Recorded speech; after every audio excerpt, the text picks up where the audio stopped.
The biggest misconception about the Gestapo you'll wish you knew sooner. When you hear Gestapo, what comes to mind? Probably shadowy figures in long black coats, kicking down doors in the dead of night, right? The Gestapo, Nazi Germany's secret police, has become a pop culture symbol of pure evil, the ultimate boogeyman of the Third Reich. From Hollywood movies to history books, it's painted as an all-seeing, all-powerful force that controlled every corner of Germany. But here's the kicker.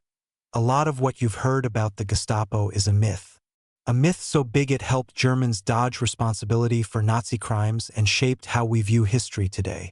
Buckle up as we unravel the truth behind this infamous organization and why it's still a hot topic. Spoiler alert. It's not what you think. Picture this. It's 1945, and Germany is in ruins.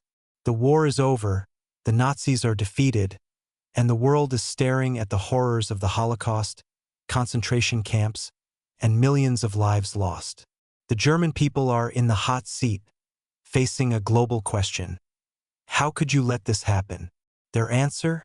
Don't blame us. It was all the Gestapo. Right after World War II, as Allied forces flooded into Germany, the German people needed a way to explain their role in the Nazi regime. Enter the Gestapo, the perfect fall guy.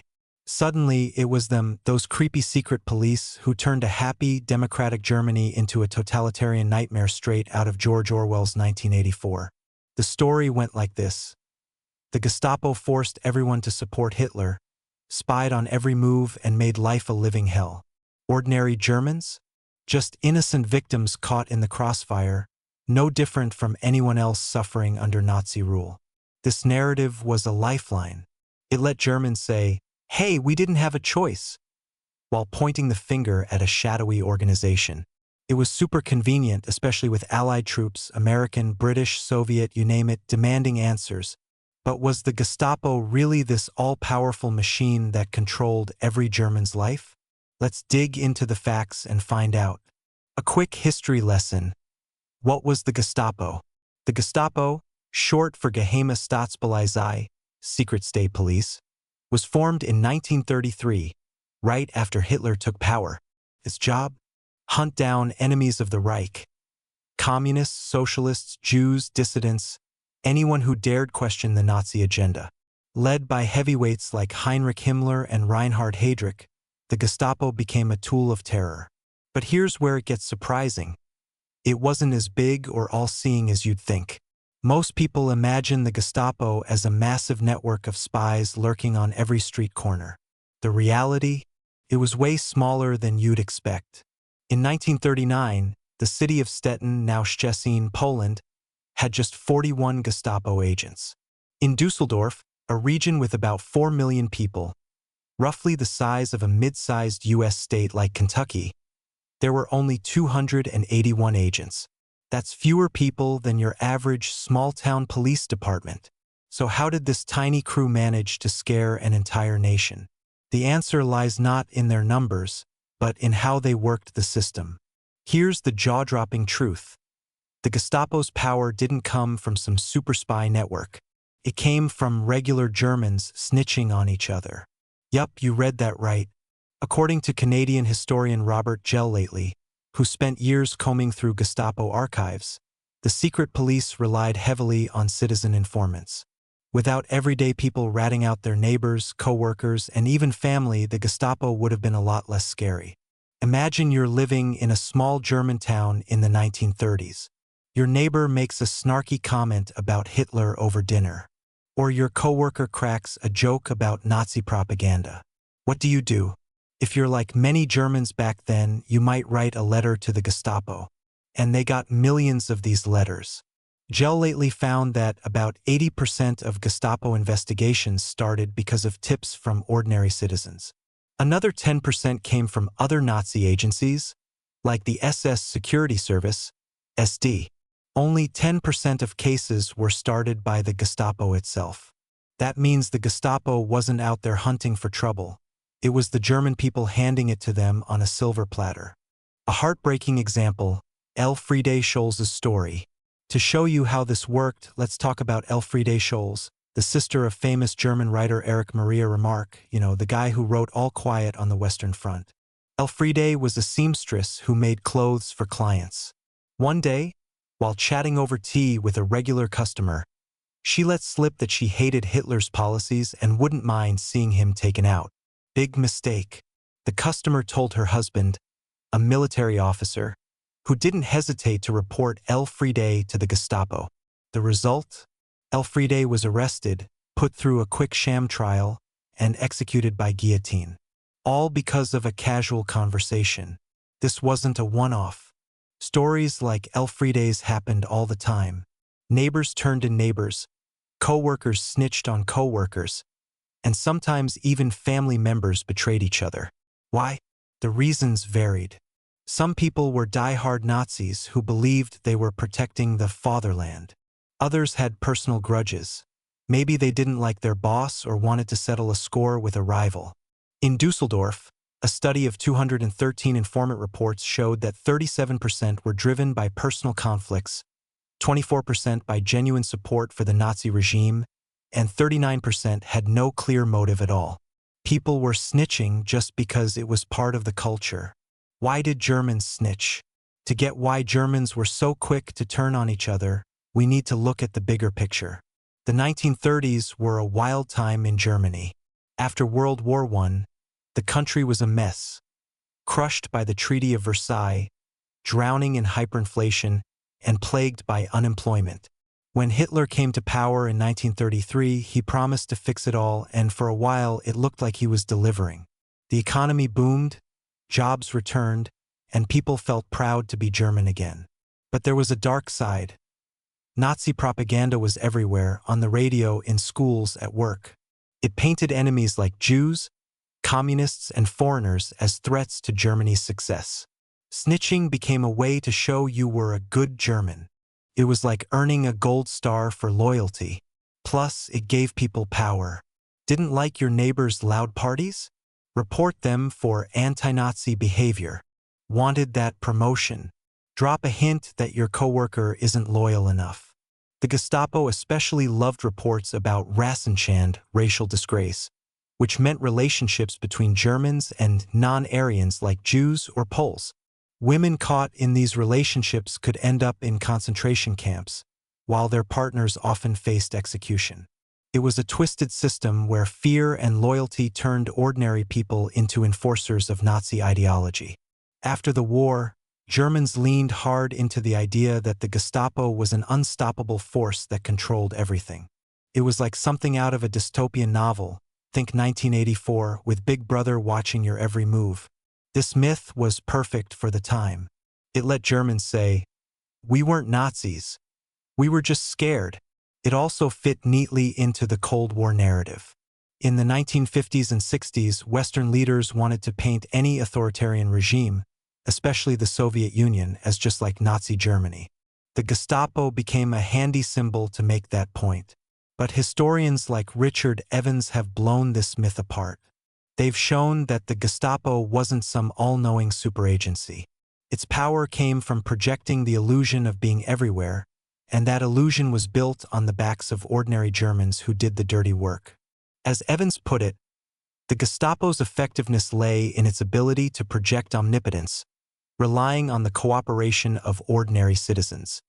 Without snitches, the Gestapo would have been a much smaller threat. The Gestapo goes to war. When World War II kicked off in 1939, the Gestapo's focus shifted. Many agents were sent to occupied territories like Poland, Yugoslavia, and the Soviet Union, where they fought resistance movements and joined Einsatzgruppen, death squads responsible for mass murders. This meant fewer agents were left in Germany to keep tabs on the home front. You'd think this would have given Germans a chance to push back against the regime, right? Nope. Most people kept supporting Hitler, snitching as usual. The Gestapo's reputation as an all-seeing force was so strong that it didn't need a ton of agents to keep control. The fear was already baked into society. It wasn't until the final months of the war, when Germany was collapsing, that things started to change. People began to grumble, and some even dared to criticize the regime openly. That's when the Gestapo and SS ramped up their repression, targeting Germans more broadly. But by then, it was too late. The Nazi regime was on its last legs. To really get why Germans were so eager to snitch, let's talk about the economy. After World War I, Germany was in shambles. The Treaty of Versailles forced the country to pay massive reparations. Inflation was out of control. People were using wheelbarrows to carry cash, and unemployment was sky high. By 1933, over 6 million Germans were jobless. Then Hitler came along with big promises. Jobs, roads, a strong Germany. And he delivered, at least at first. From 1933 to 1939, Germany saw what some called an economic miracle.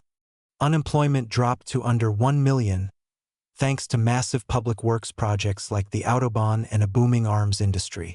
For the average German, life got better. There were jobs, food on the table, and a sense of national pride.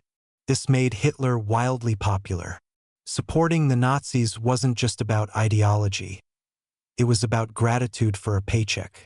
But there was a catch. The Nazis built their economic success on a foundation of fear and exclusion. Propaganda blamed Jews, foreigners, and others for Germany's past problems. Snitching became a way to prove you were on board with the new Germany. It was like signing up for a loyalty program, except instead of getting rewards points, you got to feel like a patriot. And if you could take down a rival or settle a grudge in the process. Even better. Sound familiar? Modern parallels. This might hit close to home. Economic hardship often makes people look for someone to blame. In the US, we've seen this too. Think about how economic downturns can fuel division, whether it's the Great Recession or debates over immigration. During tough times, it's easy to point fingers at outsiders or traitors. In Nazi Germany, snitching was a way to channel that frustration. Today, we see echoes of this in things like social media pile-ons or reporting neighbors for breaking rules during COVID lockdowns. The instinct to call out or report is still alive and well. Today, historians have torn apart the myth of the all-powerful Gestapo. We know it wasn't a massive organization, and its success depended on ordinary people turning on each other. But this myth served a purpose after the war. It let Germans avoid facing the hard truth. Millions of them actively supported the Nazis, not because they were forced, but because they believed in the regime or benefited from it. In modern Germany, claiming we were all victims of the Gestapo is considered bad taste. Historians and most of the public agree that the Nazi regime was propped up by widespread support, not just a scary secret police.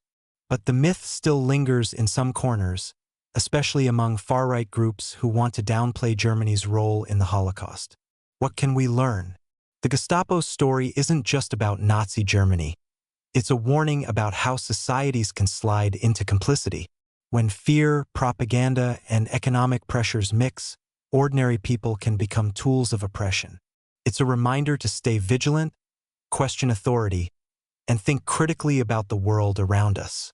Whether it's standing up to divisive rhetoric or resisting the urge to snitch for clout, we all have a role to play in keeping history from repeating itself.